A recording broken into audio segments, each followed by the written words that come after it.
Дэлхийн монголчуудын амжилт радио 88.3 дэлгэн дээр сүвгат харуулаас сонсож байгаа эрхэм танд өглөөний мэндийг хүргэе. Улаанбаатар хотод 7 цаг 13 минут болж байна. Радио 3 дахь студиэс хөтлөгч Аргун хөтлөгч цэцэг найруулагч Борхогийн Чинбатнар хамтран за дэлхийд өнөөдөр нэвтрүүлэг маань эхэлж байна. Аргунаа өглөөний мэнд. Өглөөний мэнд цэцэг сайхан амарсан уу? Сайхан амарсан уу? Сайхан амарсан. За шинэ студиэс битэрийн хамгийн анхны лав явж гин. Тэгээ одоохондоо жоохон сандралтын байдалтай байгаа тийм шүү. За манай цэгийн амьсгаа нэлээд давчуул байна. За өнөөдөр 2025 оны 4 сарын 28-ны өдөр тохиож байна. Тэгээд өнөөдөр бол он гараа 118 дахь өдөр. За он дуусахад 247 өдөр үлдсэн байна. За өргөжлүүлээ цаг агарын мэдээллийг танилцуулдаг. 7 цагийн байдлаар Улаанбаатар хотод 3 градусын хүйтэн гэсэн бол өдөртөө 22 градусын хүйтэн байх нь байна. Шөнөдөө 2 градусын хүйтэн он гинэ. За маргааш буюу мягмар гарагт өдөртөө 10 градусын дулаан бол шөнөдөө 6 градусын хүйтэн байна. Лав гарагт өдөртөө 11 градусын дулаан бол шөнөдөө 10 градус. Пүрэв гарагт бол өдөртөө 8 градусын дулаан бол шөнөдөө 4 градусын хүйтэн байна. Харин Ирэх Баасан гарагт өдөртөө 9 градусын дулаан байх нэ. Зя сайхан дулаан өдрүүд өрүүлж байна. Хаврын энэ өдрүүд ч гоё шүү. Гэхдээ л жоохон сэрүүхэн биш дээ 8 9 болоод энэ дөрөвт өдөр жоохон цастай байх нь байна. Шүндээ хасах 6 хоног гэдэг чинь надад бол хүүтэн байгаа юм байна да. Манай хүүхнүүд дулаалах болоогүй гэж ойлгож болох нь байна. Харин тий. Зя дэлхийд өнөөдөр нэвтрүүлэхээр бүгдээрээ дэлхийн түүхэнд энэ өдөр ямар өдөр болсон тухай ярьдаг. Тэгэхээр өнөөдөр ярих гоё сэдвтэй. Тэгээд би энэ одоо түүхийг уншаад бүр ингээд донтоо сонирхоод бас нэг 2 хоног ерөнхийдөө боллоо. Тэгээд энэ түүхийг ярихыг сэтгэл догтлон хүлээж байлаа. Тэгээд өнөөдөр 1789 оны 4 сарын 28-нд далайчдын дунд ярьдаг томог болсон түүх эхэлж исэн түүхтэй. За энэ бол Bounty дээрх бослого гэдэг юм түүх болж исэн юм байна. За Bounty гэдэг онгоц байсан. Bounty дээрх бослого одоо нэг талаас хүний ер нь зовлон жаргалын хооронд эсвэл зовлон жаргалын төлөө зовлон ойр дотны хүнийг яаж хуурм эхэлж болдог араас нь худгаж шаадаг ийм драматай гэх юм уу? Уралтын түүх гэж хэлж болно. За нөгөө талаар энэ бослого өөрөө яаж тэр өшөө хорсол хүнд амьдрах эрч хүч өгдөг заримдаа хэрэг болдог ч юм уу санаанд оромгүй юм одоо амьд үлдсэн түүх гэж хэлж болно. Олон зүйлийг хүний ертөнцид олон тийм үзэгдлийг агуулсан гэдэг утгаараа маш сонирхолтой түүх. За тэр ч утгаараа энэ Bounty дээрх бослого гэдэг энэ сэдвэр 3 кино хийгдсэн байдаг. За 1935 онд Bounty дээрх бослого гэдэг нэрээр Оскарын шагнал авч ирсэн маш ялдартай кино. За 1962 онд бас дахиж хийгдэжсэн. Энэ бас гайхамшигтай кино болсон. Тэгээд 1984 онд сүүлд Bounty гэдэг нэртэй Мел Гибсоны тоглосон бас кино гарч ирсэн. За тэгэхээр кинонуудын бас үтсэн болов би. Юунуудыг сэдвүүдийг өгсөн гэхээр бас нэлээд сонирхолтой л түүх болоод байна. Энэ Bounty гэдгээр надад нөгөө чихрэл санаанд ороод байгаа юм яг тэр би яг тэр чихэртэй холбоотой яаж холбогдохын бүгдээрээ харна. Чихэртэй ч бас бидний алдарт мэдих Bounty гэж чихэртэй ч бас тодорхой хэмжээнд холбогдож магадгүй гэж бодож байна. За манай шууд түүх рүү орох уу? Тэгээ. За манай түүхийн гол одоо дүр Fletcher Christian гэдэг. За Fletcher Christian-ыг бүгдээрээ Fletch гэж нэрлэе. За Fletch 1700 одоо оны үеэр нэлээд чинээлэгдүү айлд төрсэн нөхөр байгаа. Чинээлэгдүү айлд төрсэн учраас тэр сургууль бол соёл сайн эзэмшиж ирээдүйн карьерд бэлтжижсэн. За энэ үед бол сайн танилтай тэгээд дээрээс нь сайн одоо боловсролтой лахгүй бол ямар ч амьдрах боломж тийм айтайхан амьдарчих боломж хэцүү тийм үе байсан. За ингээ ууг нь бол аав нэлээд гайгүй танил тал ихтэй тэгээд сургууль соёл бэлтээж явж байтал нэг л өдөр Fletch-ийн амьдрал ерөөсөө л хөмөрсөн тоогоо шиг ирсэн. Энэ бол аав нас сурсан байна. За тэгэхээр аав нас сурахаар нөгөө карьерд хөдөлж оруулах за нөгөө сургууль соёлд сурах нь одоо löөлөө болж байгаа юм л та. За ингээд ерөөсөө Fletch юм карьер ерөөсөө л амьдралаа бодох шаардлагатай болсон. Ерөөсөө л ажил хийгээд шууд амьдралаа залгуулах шаардлагатай болж байгаа залуудаа маш залуудаа. За ингээд Fletch-д 2 сонголт байгаа. За. Хорой газар дээр зовх, далай дээр зовх гэсэн. Далай дээр зовхын сонгосон юм байна л та. Хорой газар дээр зоох. За хөрө газар дээр яаж зоох вэ? Магадгүй Ер нь хаан ч байсан л зовно юм биш үү? хаан ч байсан зовно. Тухайн үе бол угаасаа тийм хэцүү үе. Одоогийн шиг юм хоол илбэг тийм байгаагүй. Зөвөр ер нь бол өдөр тутмын хоолоо болгох унтаж хэвдэх газартай байна гэдэг л өөрөө одоо дээдийн заяа байсан. За ялангуяа юм одоо юу юм боловсралгүй танил боловсрал муутай боловсрал эзэмшиж чадаагүй за танилтал муутай юм хүмүүс бол тэгэл угаасаа зовно. За ингээ флеч чинь ууг нь бол нэлээд тийм өөрөө толгой сайтай, сэтгэлгээ сайтай ийм залуу байгаад байдаг. За тэгсэн чинь ингээд ерөөсөө л амьдрал нь оронгоор эргээд одоо эргэжчихэн л да.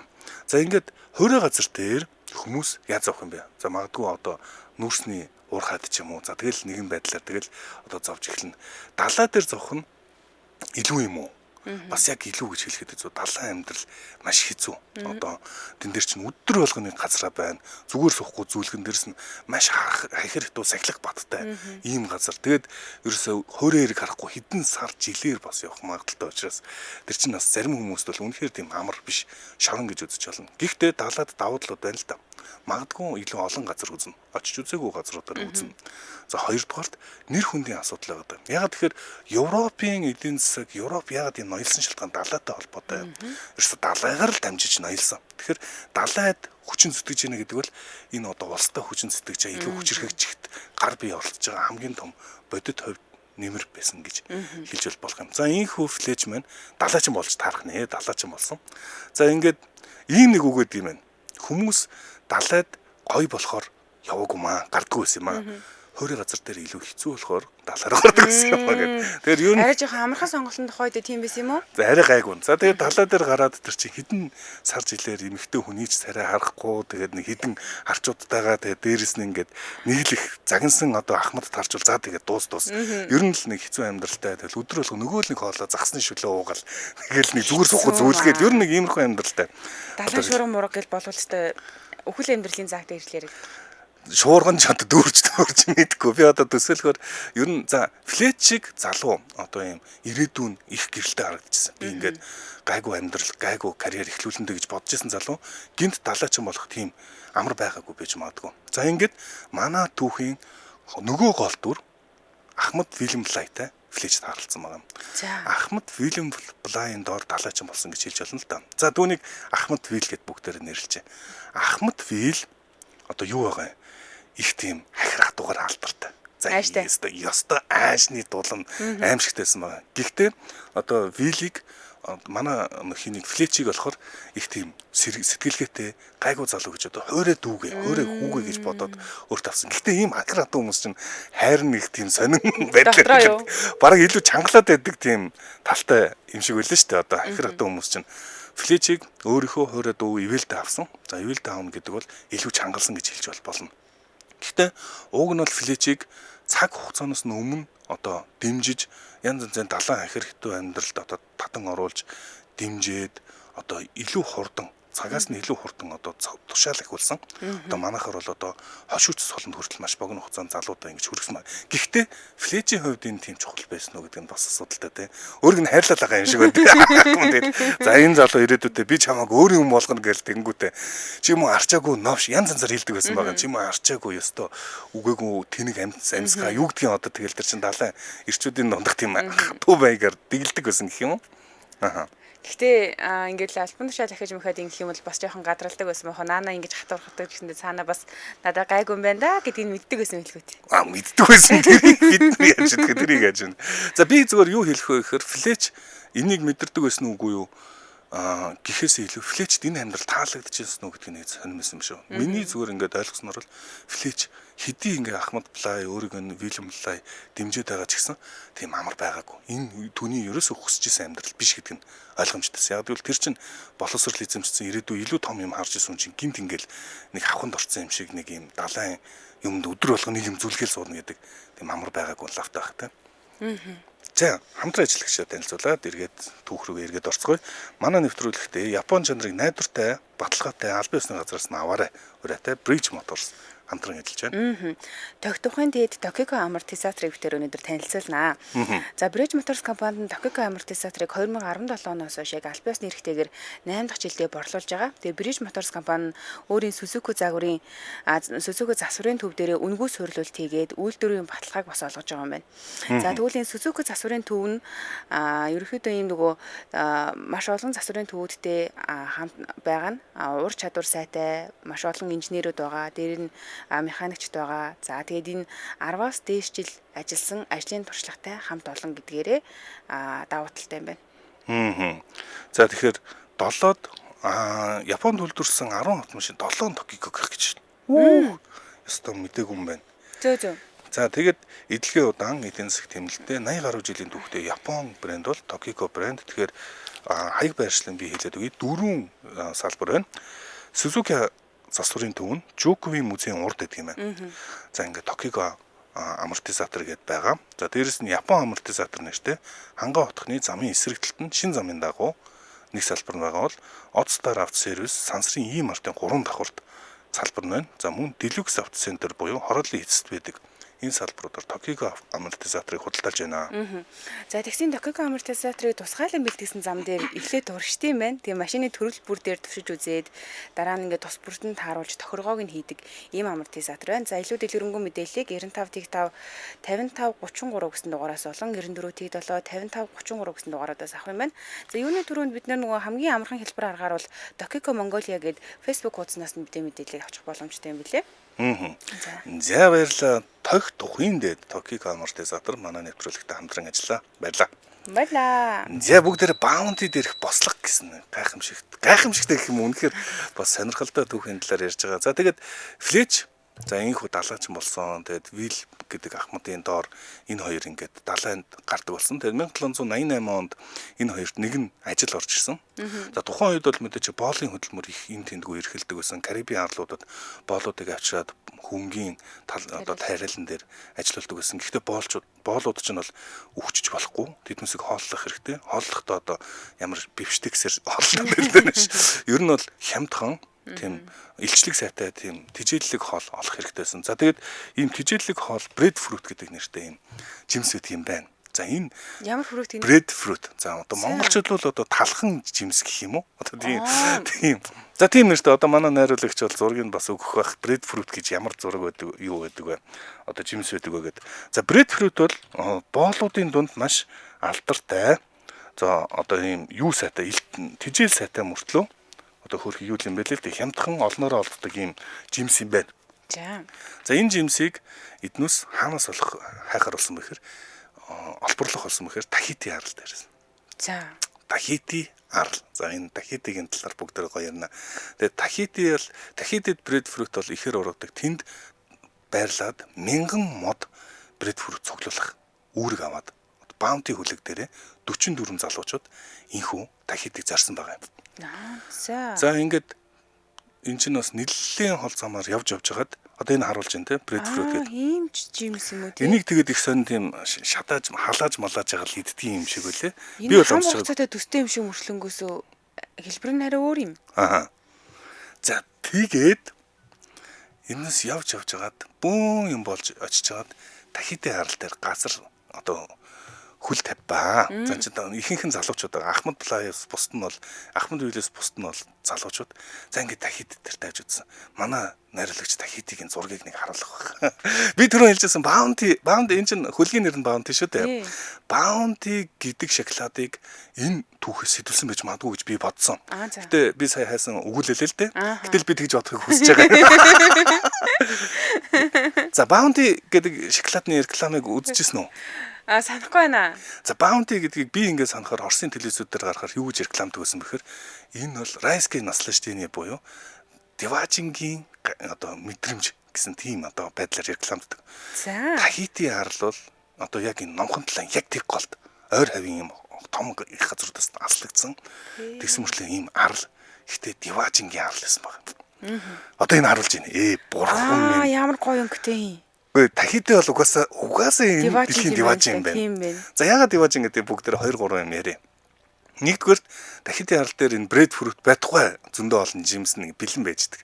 За ингээд далайн сайхан халуун исэн дээр далаад орж шумбж хагаад буцаж очиод дуртай жимс аваад ингээд жимс англон. За тэгээ эднүсэн шүү дээ байх хугацаанд ингээд бодохоор ингээд нуруугаа нугтаатлаа одоо ингээд юм зүлгэжсэн хүмүүс гинт нуруугаа тэнийсгээд буусан чинь шалгуур газар дээр ингээд бууж халуун илс дээр ингээд алхаж алхаад тэгснэ ингээд энэ тэнгүү одоо жимс өдөр болгон жимс тэгээд эднээс зүгээр л өдөр болгон жимс ш. Өдөр болгон гахай мах шарч идчихсэн байгаа. Тийм тансаг байсан байгаа. За. Энд дээрээс явахаа хүсэхгүй нэ. Үгүй за одоо ярих чинь шүү дээ. Дахиадын бол ингээд газар дээр ихтэй байж байгаа. Гэхдээ энэ одоо дараагийн ярих чухал зүйлтэй бол харьцуулшгүй. Хамгийн гол ирчүүд хідэн сараар одоо ингээд эмэгтэйчүүдээс солоогоо шүү дээ. Дахиадын бүсгүйчүүд Мавака гэдэг одоо энэ бүсгүйд манай флэч дурлж байгаа юм. Ёо за. За энэ дахиадын бүсгүйчүүд үнэхээр үзэсгэлэнтэй юм байна. За тэгээд одоо дахиадын бүсгүйчүүдийг харуулах. Энэ одоо флэч гэдэг хүн тэр бүсгүйд дурлаад. За. Эхнэр болоод. Тэгэд эднес чи ингээд англичууд шиг ингээд гэрлэн гэдэг ойлголт жаахгүй. Зүгээр ингээд маш тийм намун зөөлөн аашаар гэдэг штеп. Маш намун. Энэ одоо яа тийм халуун орндохоор эмэгтэй хүмүүс юм намун зөөлөн гоё болчт юм уу. Тэгээд ингээд зүгээр л манай нөгөө 44 залуучууд англи. Бэлдэг юм бэлэн байна. Чи орчин гоё нөр юунд вэ? Зүгээр ингээд баахан зовжсэн гинт боосон чинь зүгээр ингээд диваачин дээр орж ирнэ. Тэгснэ ингээд аимшигтай гоё бүсгүүчүүд ингээд ерөөсөө үйлчлээл тэгэл хүндлээл нөгөө англи залуучуудыг тийм. За ингээд ердөө дахиадын арал дээр эднэс 5 жил болсон байгаа юм. Тийш 5 сар болсон байгаа юм. Тэгээ 5 сар нь ерөөсөө нүд тэрэмхийн зур өнгөрч байна. Тийм л дээ. Гэхдээ ингээд сайхан ингээд ерөнхийдөө ингээд амьдрал эн чин амьдрал хэлээ гэж бодож исэн чинь нэг л өдөр нөгөө нэг муухан ууртай загнаад байдаг Ахмад Плайд одоо Вильям чинь за удахгүй явцгаан шүү. Тийгээд юм аа. Ой тэндээс их нэртэй болж болохгүй юм уу? Ой их нэртэй болцгоосон. Зарим нь бүр давхар одоо жирэмсэлсэн. Дахиадын бүсгүй жирэмслээд бүр гэрлээд дурлаад бүр ингээл байжсэн. Ахмад Вил их нэртэй болсон юм болов уу? Тэр болоог байгаа. Тэр чинь тэр их нэртэй болох хэрэгтэй байхгүй юу? За тэгээд Вил нэг өдөр болонгууд чинь нөгөөдөл чинь бүр ингээд сонирн болт юм байгаа зү зүгээр деваачин дээрээс нь буцаал нөгөө нэг хачин далайн амьдралтай хожно гэхээр нөгөө л нэг шөлөө далайн загсны шөлөө өдөр болгон юмаа зүлгэн тэгэл энэ нэг Вилтэй нэг жигцэлдэнтэй газар загнуулаад явна гэд хин хүсгөөдөө тэгээд гол нь ингээд буцхаас бүр ингээд чадахгүй байсан байгаа ингээд за буцах ёстой уун мэдчихсэн гэхдээ л ийм газар орж гарч бүр ингээд одоо жаргачдаг юм байгаа зү. Тэгээд хамгийн гол одоо энэний эсрэг бослогыг хэн гаргасан бэ гэхээр флэч. Флэч уриалсан бусдыгаа. За бүгдээрээ эндээ үлдээ. Явахгүй. Энэ ах нэг зүгээр л хөг явуулчих. Энэ яадаг ингээд. За ингээд 1789 оны 4 сарын 28 буюу энэ өдөр те одоо яг өглөө 5 цагт эднэс ингээд би бүр маш нарийн мэдэж байна уу? Өглөө 5 цагт үүрийн жингээр хурж ирээд Ахмад Вилийг 24-нд эсэргүүцээд 19-ийг авчиад за та нар зайлгэд барьж аваад. Тэгээ Ахмад Вил та нар энэ юу болж байна? Яаж байна? Чамайг энэс болж үлгэн шүү гэд бүр бөө юм болж байна. Тэгэл нүдлүү нэгцэлж харж чадахгүйсэн флэч. Тэр чинь ингээ өөрийг нь ингээ хайрлж исэн хүн гэж яхах. За та бол энд одоо өдөрдөхгүй. Та энэ өдөртлөгийн хүн бол биш. Баунти дээрх том хөлөг хонгоцорооч хөлөг хонгоцыг авч үлдээд жижигхэн завинд 19 залуучдыг явуулчих. Яана. За явуулахтай шүү дээ те ингэж хоол хүнс багтаагаар хангалттай хоол хүнс байхгүй угаасаа тэнд чинь аваад явах зайж байхгүй зүгээр нэг зав байдаг 7 метрийн урттай юм завинд хийгээ явуулчихж байгаа. За ингээд дээрэс нь газрын зурагч өгч явуулаг байгаа юм. Вил Ахмадад газрын зураг өгөх. Яаж ингэж хатуурхаж чадж байна? Өөрөөр хэлбэл яг үнэндээ бол цаазар авах ял гэж хэлж болно. Ерөөсөө хинж амьд гарахгүй ийм нөхцөлд бол. Энэ чинь ингээд дахиад арилч өөрөө номхон талаа яг тийх голчуу дээ. Тэгээд хаашаа ч очиход маш хол зайтай. За нэг одоо хамгийн ойрхон очих боломжтой хамгийн аюулгүй цэг бол зүүн Тимороос 6700 км буюу Улаанбаатараас Москва орох зайнаас хол. За ийм хол газар зүгээр нэг ийм жижиг завин дээр 19 залуучдыг за та нар амьдралаа мэд ингээд явууллаа гэдэг. Өөрсдөө хөрхий яг үндэ цаазалж чадахгүй л байсан байгаа байхгүй юу. Тэгээд одоо нэг өөгч биш махч биш ямар ч гэсэн өөрсдөө боломж олгыг ингээд явуулсан. За ингээд явуулсны дараа энэ 24 залуучууд хоёр хуваагдсан. Нэг нь зарим нь Тахити дээр үлдээ. Эндээ л байж л та. Эднүс анд гарахгүй гэд. Нөгөөдөл нь за энэ бас мэдгүй. Ахмад вил шүү дээ. Come on. Манайхаа энэ чинь амар юм биш дээ. За яаж ч юм бэлээ бүгдээр цухтай гэд тал нь Pitcairn гэдэг арал руу цухтаасан байгаа. За. Тал нь Тахити дээр үлдээд тал нь Pitcairn гэдэг арал руу яваад эднес ч муудаа дэрлэхүү гэдэг шиг өөрсдөө ийшээ хурж ирчээд бас болт болцсон. Өөрөөр хэлбэл Тахити бүсгүүчүүдийг ихнэр болгож авчаад залуучуудыг боолчилж. За бас ер нь л нэг тиймэрхүү. За ингэж явсан. За одоо Ахмад вилийн түүх. Энэ сэдв энэ өөрөө түүх яагаад хүмүүсийн анхаарлыг татаад байдаг шалтгаан нь Ахмад вилтэй илүү холбоотой. За Ахмад вил ингээд ерөөсөө ингээд та бүгдээр ингээд төсөөлөл л манай ажлынх чи бүгд хориулаа үсттэй. Яг бид нар шиг ажиллаараа 7 м ингээд завин дээр чигцэлдэнтэй. За ингээд гарцсан идэгч хоолгүй. Ерөөсөө уух идэх юм байхгүй. Тэгвэл Ахмад вил шүү дээ. Ахмад вил энэ болгоныг бид нар яаж мэдээд байгаа юм бэ? Бүх юмаа тэмдэглэж ийсэн байна. Бүр ийм сахилга баттай зөвүүн гарсан байхгүй Ахмад вил. Өдөр болгон юу болсон хин юу ярьж харин тийм хин юу ярьж бүгдийг тэмдэглэж. За тэгээд эднес чи ингээд эмх замраагүй байдал энэ юун дээр одоо завин дээр ноёлох юм бол амьд гарахгүй. Бүгдийн зүгэр ингээд атгсан гар шиг ингээд байлгаж байгаа. За ингээд өдөрт 30 мл ус. 30 гэж одоо ингээд одоо юу ч юмдээ за мэдгүй ингээд балга хэлүүд. Чиглэх төдий л болсон шүү. Чиглэх төдий. Тэг 30 жоохон төдий нэг хоол идэх хоол жоохон юмтайгаар 19 өдөр болгон яг сахилга батыг бариулж ингээд явсан баг. За ингээд явж явах дунд нь Ахмадаа би өлсөж өглөө. Ер нь ингэж өлсөж өгснөөр тэр харал дээр очиад бүгдээр нэг хоол базаачилтаа гэд. За ингээд гомдлоод ахаар нэг харал дээр яваад утсан чинь буусан тэр хүнийг нь ерөөсө нүүрэн дээр нь нүдэн дээр нь моноор цохиод мутгийх нь алччихаа. За өөрөөр хэлбэл эднес чи 19 үлхнэ англичуудад хүмүүс угаасаа дуртай ш. Эднес угаасаа зөвүүн новшнууд гэд мэдж байгаа. За ингэнгүүт Ахмад вил уг замдаа ингээд хоол тижээлэр ингээд яачи гэж бодсон. Одоо сойчи нэг учраа олчий гэж бодож исэн чинь энэ ерөөсөө аюултай байна. Ингээл үхэх юм байна гэд гүрийсээр 47 хоногийн турш 47 хоног явсаар байгаа. Зүүн Тиморд очиж хүрсэн байдаг. Яа 47 хоног. Энэ түүх өөрөө яагаад хүмүүсийн тийм анхаарлыг татдаг нь энэ вилийн одоо энэ сахилга бат. За тэгэд зүгээр зарим хүмүүс ингэж одоо зөвлөх дуртай л байдаг юм шиг. Хүний амьдрах хамгийн их ихтгэл өгдөг зүйл бол ус хомзон. Вил миний бодлоор фличиг хэрэг зоосон байсан болоо гэдэг. Бүр ингэж одоо хорхот харандаа зуучж байгаа шүү дээ. За ингэж нүдэ гэл. Харин 100. Тэгэд бодчихсон байгаа. За тэгж бодох та тий. За тэгж бодчихсон юм бүгдээрээ маш тодорхой мэднэ. Яагаад гэвэл манай вил чинь бүх юмаа биччихсэн шүү дээ. За ингээд зүүн Тиморд очиод амьд үлдсэн. Ингээд шууд Лондон зарсан. Лондонд очингуудаа одоо заскийнхандаа цагдаа хүчнийхэнд шүүхийхэнд намайг ингэсэн эднес хуйлаа зурчсан ингэсэн тэгсэн гэд бүгднийг гомдлоо гаргасан. За өөрөөхөө тэмдэглэжсэн тэмдэглэлүүдээрээ 1790 онд ном гаргасан байдаг. За ингээд энэ номоор нь бид нар одоо яаж 4 сарын 28 гэдгийг бид нар мэдчихэе. Хин яасан Маугака гэдэг тэр үцлэнтэй бүсгүй нэрийг гих мэд энэ болгоныг Ахмад вилийн тэмдэглэлүүдээс мэддэг байна. За ингээд нөгөө том одоо хойноос нь баривчлахаар Пандора нэртэй хөлөг очиод Тахитид очисон байдаг. Үүний дараа тэгэд энд нь 16 байсан үлдсэн 16 байсан. За ингээд 16 нь бослог гаргасан, 2-ыг нь алсан, 14-ийг баривчилсан. За ингээд Лондонд очиод эднүсийг шүүсэн. Тэгэл 3 14 дотор флеч байсан уу?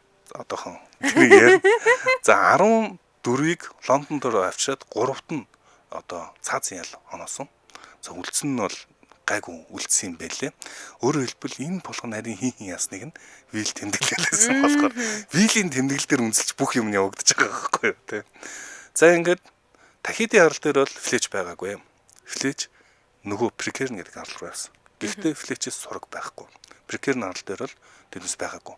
Энд флеч цаашаа яасан бэ гэдэг дээр бас их сонирхолтой ингээд задгаа үлдээсэн хэсэг нь байхгүй юм. 3 тийм там хэл байдаг тийм.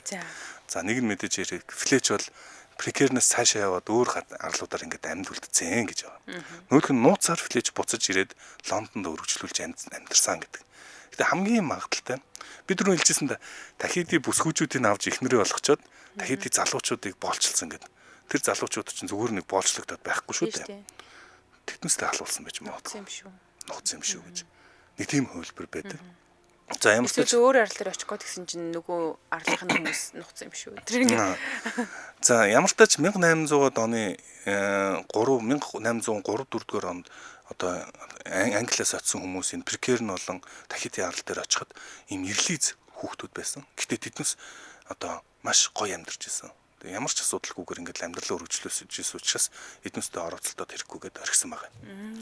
Тэгэхээр хүүхдүүд нь бол одоо амьд үлдсэн гэх юм өргөжлүүлээд амьдарсан. За ямар ч тач гэсэн ингээд одоо флечийн талаар бол сургал байхгүй. Тэгээд энэ одоо түүхийг сэтгүүлж инх 3 кино хийжсэн байгаа. За сонирхолтой юм аа. Сонирхолтой. Тахитын Францын эзэмшлийн Полинезийн арал баха танготой ойрхон гэсэн байна. Бүх зүйл бүсгүүчүүдээс олдог гэсэн байна. Орт дээр их гардаг байсан гэдэг энэ түрүүний нөгөө рекламыг ярьж байгаа шиг байна. Баунти тий. За баунти бол яг л энэ Тахитыг дүрслэл ад жаргалын Дивачингийн орон гэл ингээд реклам. Гэхдээ угаасаа юун дээр нь гаднах зураг мөргөн ч гэсэн нэг юм цэхэр өнгөтэй юм байдаг үстэй тий. Тий. Арлын зураг байдаг шүү дээ.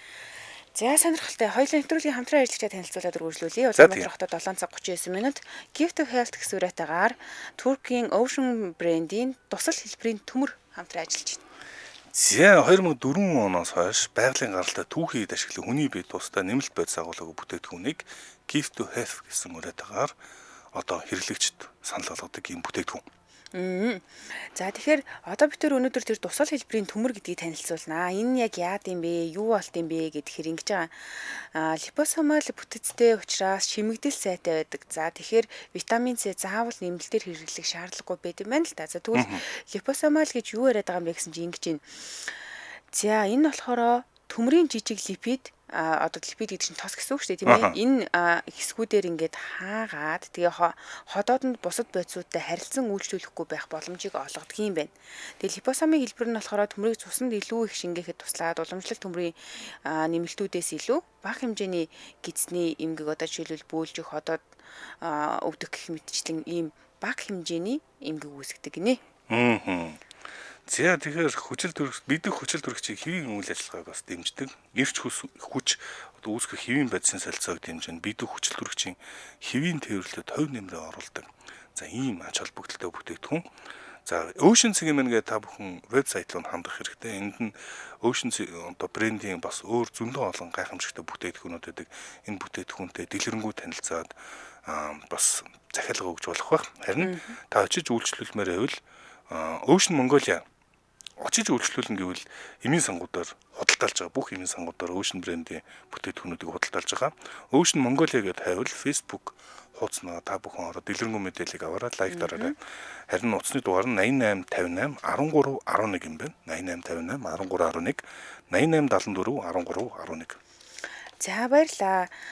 Ocean Microfiber Oral Drop гэдэг энэ болохоор өдөр тутмын төмрийн хэрэглээг хангах зорилгоор микро капсулжуулах технологиар ашиглаад гаргаж авсан ийм тусал хэлбэртэй юм билээ. За тэгээ гаднаас нь харах юм бол микро гэд ингээд бичсэн улаан өнгөтэй микрофер гэж бичсэн байгаа юм байна тий. Ийм улаан өнгөтэй дээр ийм улаан зааны зурагтай ийм бүтээгдэхүүн байна шүү. За Turkey Ocean брендийн тусал хэлбэрийн төмөр хамтран ажиллаа. Баярлалаа. Баярлалаа. Зя кино ярьж байгаа мó гэсэн байна. Би киног нь үзэж амжаагүй. Зүгээр ер нь үзье гэж бол бодоод байгаа. Зүгээр ер нь байгаа мэдээллүүдтэй танилцаад ер нь л ингээд уншихад л үнэхээр сонирхолтой төгөх юм байлаа л дээ. Киног нь харин бас нэр үзье гэсэн аль хөлбөр нь үзэх вэ гэж бодоод байна. 35 оны хөлбөрийг таалагдчих байна. 35 оных нь юу юм бэ лээ? Оскар ялж ирсэн юм байлаа манайхаа. За дараагийн бол нөрөө түүхэн төрсэн алдартай хүн хин бэ гэдгсэн. Джессика Альба төрсөн өдөр юм байна.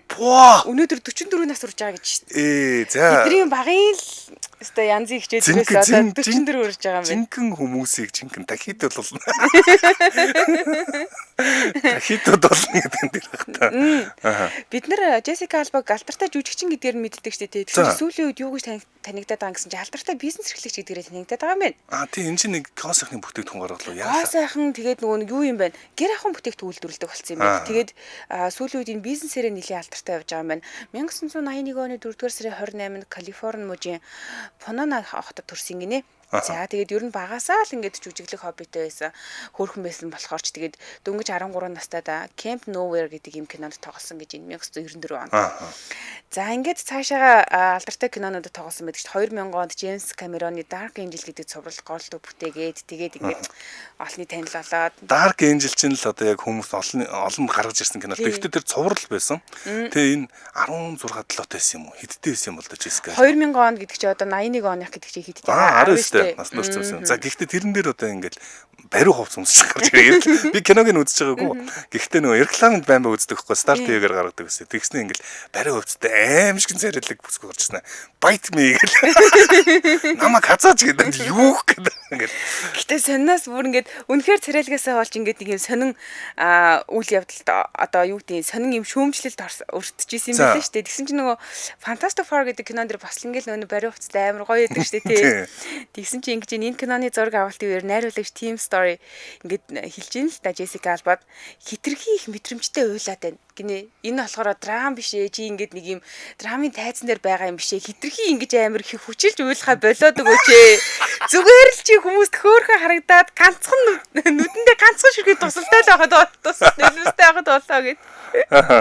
Тэгсэн чи ингээд нөгөөд чи бүр ингээд нөлөөсөө ингээд хараараас нь бөмрүүлээд амар уйлаад байсан чи зүгээр чиний нүдэнд бол ганцхан тусал нөлөөс хахад л болоо. Зүгээр л хөөхөн харагд гэж ийсэн юм байлээ сониноос. Энэ хит царайлаг жүжигчдийн бас нэг зовлон байдаг бах те. Ер нь нэг юм өөрийнх нь яг жүжиглэлтийн авьяас гэхээс өмнө хүмүүс тариагийн л ингээд анхаарат байдаг юм уу? Тэгээ өөрөө тэрэндээ бас аягүй сэтгэл дундуур байдаг гэсэн. Миний жүжиглэх чадвар уг нь сайн штэ би сайн жүжигч штэ. Гэхдээ хүмүүс намайг хөөхөн л гэдэг. Надад энэ таалагдахгүй нэ гэж ярьдаг. Харин тийм энэ зөвхөн Альбатрш Меган Фокс тараас яг ийм асуудал гарсан гэдэг тийм. Харин тийм байлээ.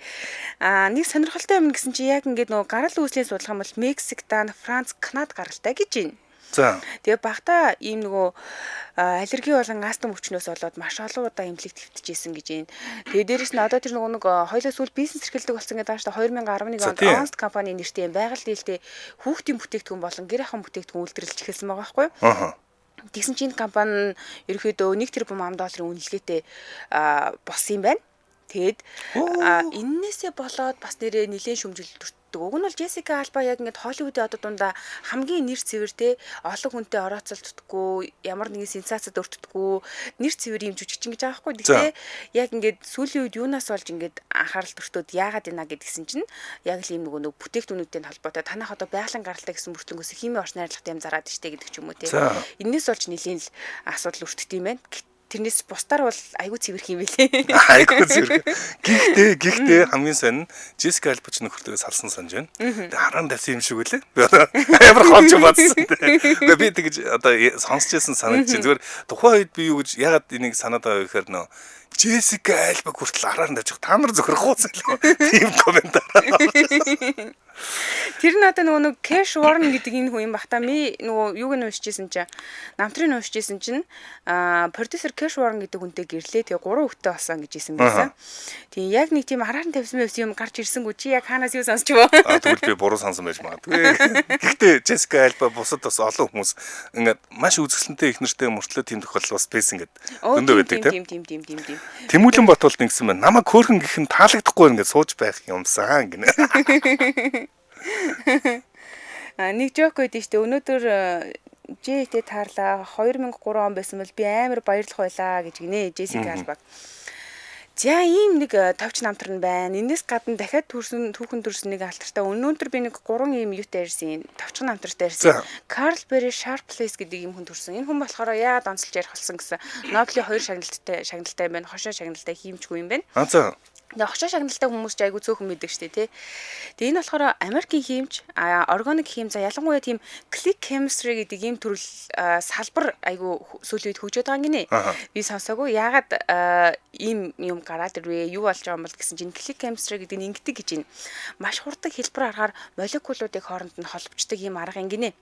Тэгээ ингээнээр болохоор баг ингээд нөгөө лего тоглоом шиг молекулуудыг хооронд нь ингээд хурдан ингэж холбочдөг учраас одоо нөгөө click буюу товшоод chemistry гэдэг ийм салбар хөгжиж байгаа гинэ. Тэгээ энэ салбар яагаад онцлог юм, яагаад чухал юм гэдгсэн чинь одоо хамгийн сүүлийн нэг биотехнологид нэлээд юу юм бэ? Одоо бид нар чинь имийг маш хурдан гаргаж авах ч юм уу эсвэл нэг сайн чанарын материалыг хамгийн хурдаар гаргаж авмаар байгаа даа штэ. Энэ аргад маш сайн зохицдог ийм учиртай юм гинэ. Тэгээд энэ Carl Barry Sharpless гэдэг хүн бол 1941 оны 4 сарын 28-ны өдөр төрсөн. 2001 онд эхлээд хамгийн анхны Нобелийн шагналыг хүртсэн байгаа. Органик химийн салбарын асимметрик эсэлтүүлэлтийн арга гэдгийг энэ чиглэлээр эхлээд авсан. За дараа нь 21 жилийн дараа буюу 2022 онд хошоо Нобелийн шагнал авсан юм байна. Тэгэхээр бас ойрхон биш. Ер нь 20 жил гэдэг чинь бас их урт хугацаа. Нэлээд урт хугацаа гэсэн. Тэгэхэд бас Нобелийн шагнал гэдэг чинь одоо шинжлэх ухааны эрдэмтдийн одоо ноён оргил шүү дээ, тий. Тэгээд ноён оргил гарчаад унжаад буцаад 20 жилийн дараа эргэн эрэлт хийдэг. Энэ хугацаанд тэ өөрийнхөө яг нэг хөгжүүлэх гээд байгаа салбараа л нэлээд нухаж исэн юм шиг үлээ. За тэгээд яг энэ хүн яагаад чухал юм бэ гэхээр яг нөгөө сүүлийн үед маш бага хүчээр хурдан хугацаанд үр ашигтай молекул холбох шинэ аргачлалыг бий болгож байгаа. Тэгээ шинэ биометрал нанотехнологийн хөгжлийн суурийг энэ хүний бүтээл тавьсан гэж үзэж байгаа учраас 2022 онд дахин Нобелийн шагнал өгсөн байдгийн байна. За энэс гадна 3 дахь нь нэг алтартай хүн төрсөн.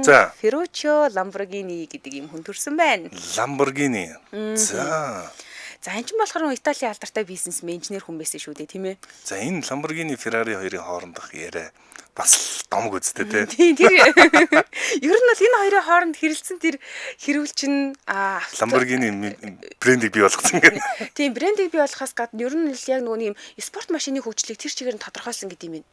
Бүр яг нэг ганцхан нэг юм одоо жишээлбэл нөгөө Ferruccio-гийн маш зөрөгтэй алхам Ferrari-гийн болохоор нэг муухай нөгөө тийч ингэдэг юм одоо яаж дарамжсан ч юм уу нэг үг байгаад байгаа шүү дээ. Энэ бол ерөөсөө бараг түүхэнд шинэ хуудас эхлүүлсэн домог болсон яриа гэж хэлж болж байгаа.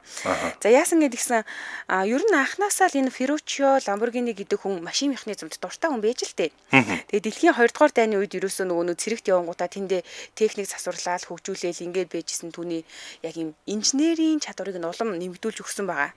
За ингэнгүүтээ дайны дараагаар тракторын бизнес эхлүүлээд тэгээд Lamborghini Tractor гэдэг юм компани байгуулад тэгээд энэ компани мэдээж ингээд маш хурдан өсөөд Италийн хамгийн том трактор үйлдвэрлэгчдийн нэг болж байна л та.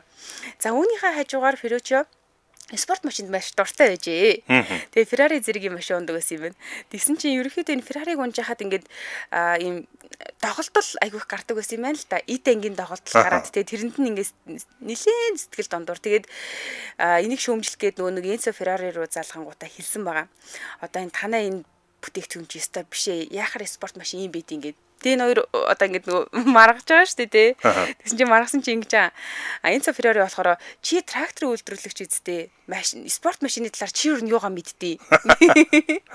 Тэгсэн чи хариуд нь за харж байгаараа би чамд спорт машин гэж яг юу гэдгийг харуулнаа гэд. Тэгээд хиний нөгөө Ferruccio-гийн сэтгэл дундуур байгаадсэн юм нь болохоор нөгөө нэг клач гэж ярьдаг юмд нь л айгу сэтгэл дундуур амархан эвдэрчдэг байсан. Механик машин тэр дундаа энэ клач нь айгу асуудалтай байсан гинэ. Клач гэдэг нь одоо манайх нар л конс. Гэхдээ орчин үеийн хүүхдүүд бол консыг бол баг мэдгүй. Дандаа л автомат машин одоо автомат крафта машин унж байгаа хүмүүс гэнэ. Тийм тэгээд энд нь сэтгэл дундуур байснаас болоод ер нь бол юуны алдартай машинуудаа хийж эхэлсэн. За тэгээ бүр 1963 онд компани байгуулангуудаа одоо энэ маргааны дараа компани байгуулад 64 онд хамгийн анхны загвар болох Lamborghini 350 GT гэдэг загварыг үйлдвэрээд тэгээ энэ бол маш амжилттай борлуулагдаад тэгээл ерөөсөө дэлхийн түүхэнд нэрвэлдэж байгаа ийм үйл явдал болж байгаа. Тэгэхээр зарим тохиолдолд зарим нэг маргаанууд ашигтай байж болдог байх нэ. Харин тийм энэ нөө бүтээмж өндөртэй хүмүүсийн хэрүүлэн хүртэл ашигтай. Ингэж хэрэлдээс орчвол те. Хоёулаа нэг хэрэлдээд цэцгүй бүтээмж унах. Хизүү заримдаа хизүү. За, нэвтрүүлгийн хамтран ажиллагчаар та Японы чанарыг найдвартай баталгаатай аль биесны газраас аваарай гэсэн үрэтэйгээр Bridge Motors хамтран ажилласан тухайн дэд Tokyo амортизатор байлаа. За мөн Gift to Health гэсэн үрэтэйгээр Turkey Ocean брендийн тусал хэлбэрийн төмөр хамтран ажилласан баярлалаа. Сонсогчдоо үргэлжлүүлээд 8 цагаас радио мэдээг үлээн ансаарай. 8 цаг 10 минутаас та мэдгүй нэвтрүүлгээрээ эргээд уулзъя. Баярлалаа аргуна. Баярлалаа цэцэг.